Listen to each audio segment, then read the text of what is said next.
Единствено любовта, проявяваща се чрез дела, се смята за истинска. Ще го повторя това. Единствено любовта, проявяваща се чрез дела, се смята за истинска. Само любовта прави дадена постъпка ценна в очите на небето.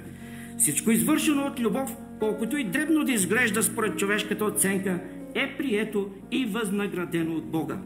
Скритият човешки егоизъм е разкрит в небесните книги.